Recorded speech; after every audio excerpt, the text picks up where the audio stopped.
Well, hello again and welcome to North Avenue. Now, I claimed I was here 2 weeks ago. I was in fact on the next street down, Linden Road, which is a shocking level of accuracy. I do apologise. It's like claiming you've won a game 2-2, which a fairly recent former manager of Newcastle once did. But no, here we are for the good folk of North Avenue, just in case they felt like they were missing out. Now, before we go any further, my algorithm advisor has said that I should say like and subscribe at the start of videos rather than at the end. So yeah, please like, please subscribe. There's also all the links to various Daily Mail stories in the description below there. Now, I'll come back to one of those, which is a match day special, which is going to be in Saturday's paper, where I've gone out around town just trying to capture that unique, city centre feel on a match day. But again, I'll come back to that. But where I want to start is the story I've written from Eddie's press conference, and that is concerning transfers, summer targets or not. And Eddie's come out and said it's a no to Neymar. It's a big fat no to Cristiano Ronaldo as well. But it is a yes to a new contract for Paul Dummett. Now, that might make some people smile, and I dare say even Paul Dummett himself will laugh at the juxtaposition of that. But it does make sense, and for several reasons, really. Paul he's a low maintenance player. He's probably on a relatively low wage. I mean, you probably still afford pretty much every property to buy half of this street. But comparatively, in terms of that budget and that structure with regards to FFP, he's also as well. Eddie made this point. Paul Dummett has been fit for a long time now. He hasn't played. He's only appeared once this season, but he does tick a lot of boxes in terms of that character, his professionalism. He can play a number of positions, and most importantly, if they are going to go into the Champions League next year, you do need 4 players on your books who are qualified as home trained. That is, who have spent 3 years at the club between 15 and 21. And, Paul satisfies that criteria. And I just think now there is a chance that he will get a new deal beyond this summer. In fact, the way Eddie was talking this morning so glowingly about him, I dare say it might be one of those where the contract length is undisclosed. It could be so long. So, no, good luck to Paul. I've always thought he's been an underrated player. When he does play, I don't think it's a bit of a cliche, and it doesn't let anyone down.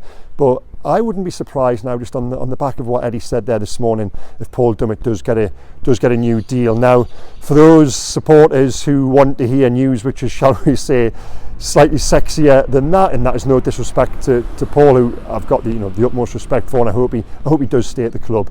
I think that would be the right move. But the likes of Neymar, Ronaldo, they're not happening. And I could have told you that before Eddie's press conference today, but nonetheless his words carry more weight than mine, and he just said that's not where Newcastle are at right now. And to be honest, it's not where Eddie wants to be at. Eddie Howe is about improvement. He's about making players better. He's not about managing decline with the likes of Ronaldo and even Neymar, who for me is a player whose best years are behind him. Lionel Messi falls into that bracket as well. And they couldn't do, even if they wanted to, Newcastle couldn't do that now. They couldn't lumber themselves with a player who was on £300,000-500,000 a week. It would derail the journey they are on.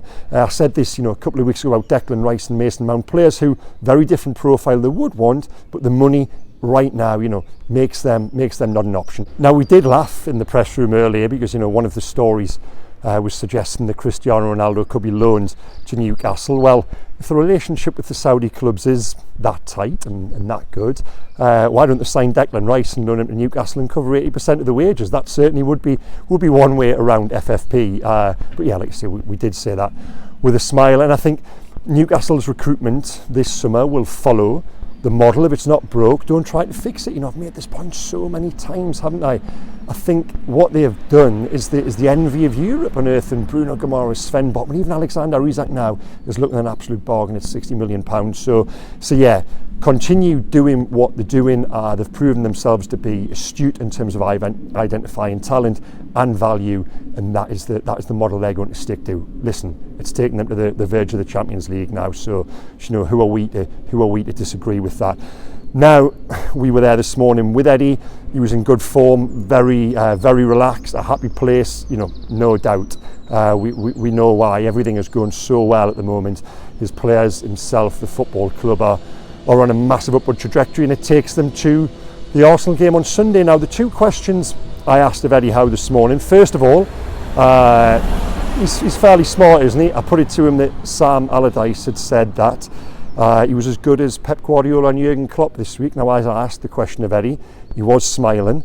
I said, do you believe that? Are you of that belief? Eddie is far too smart for that. Sidestepped it, even said he thought it would be ridiculous if he even sought to compare himself to those guys. He's only about self-improvement, looking after himself. So yeah, it didn't quite get the headlines we were after, but even though the question was asked slightly tongue-in-cheek.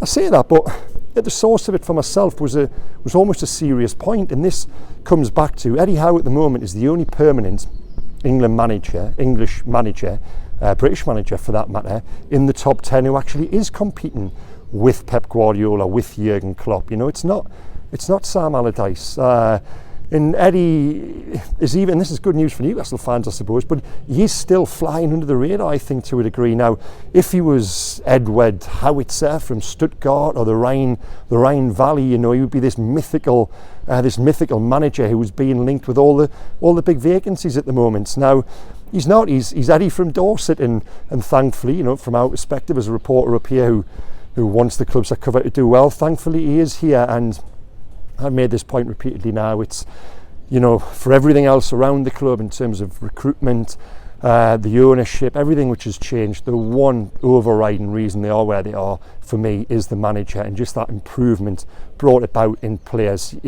I don't think I mentioned this after the game down at Everton last week. I've only sort of revisited it retrospectively, but for 5 of the front 6 that night against Everton, the starters to have been at the club pre-takeover really is quite something, and it's just a mark of the magnificent job he's done and continues to do. And while I think a Bayern Munich or even a Real Madrid or a Barcelona should be taking notice of the job Eddie has done, he isn't going anywhere. He is so happy here, and I've said many times, this is the most exciting project in football and project in world football right now for me. So going into Arsenal on Sunday. Now, the second question I asked of Eddie was, are you now tempted, has the time come to pair Alexander Isak and Callum Wilson from the start? And my reasoning was, it was 7 days since the last game, and it'll be 6 days until the next match.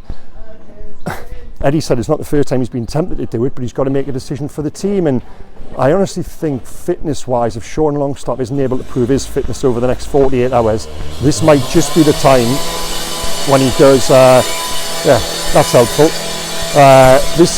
We'll just have a little wander. You can take in a little bit of North Avenue until they've stopped. Nice place, this, for the expats. I know you do quite enjoy these walkabouts. Jesmond Dean is coming shortly. I think that's been the most popular request. I just think if Sean isn't able to prove his fitness, he trains today, I think, for the first time.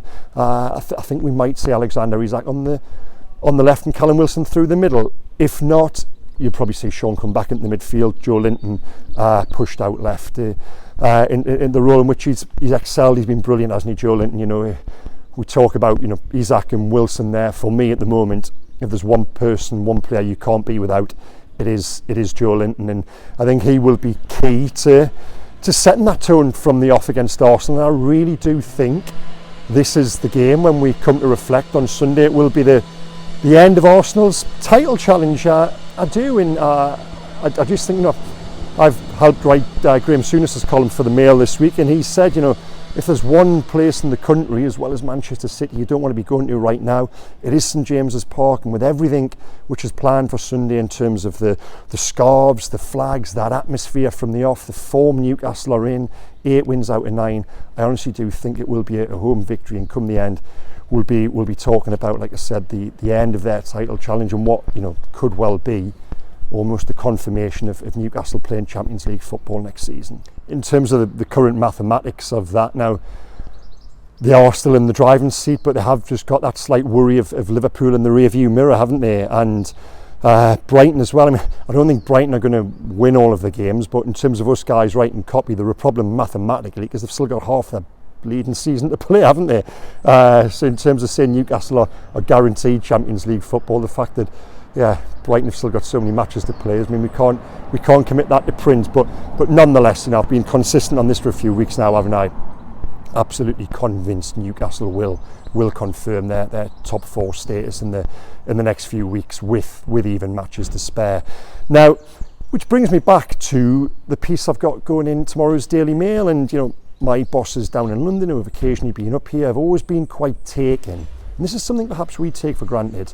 They've always been taken and amazed just by the location. It is the only top flight stadium slap bang in the middle of a city centre. You're not having to get a shuttle bus or a parking ride or put your car next to a Frankie and Benny's and go to some industrial estate, the Meccano set of a football stadium. What you've got at Newcastle it's unique, it's special, I've written this. I spent the last 2 Sundays, Tottenham and Southampton. And you probably, a few of you might see me out and about, and thanks to all those guys who said hello. I went down there and I just put myself in the city centre. I put myself in the pubs. I put myself in the back alleys and just allowed myself to be swept along by that tide washing in from the central station up to St James's Park, picking up every little thing on its way. And that surge really is quite something. I even called him Wonderbar. Wow. London Zoo meets the Hacienda, that really is something.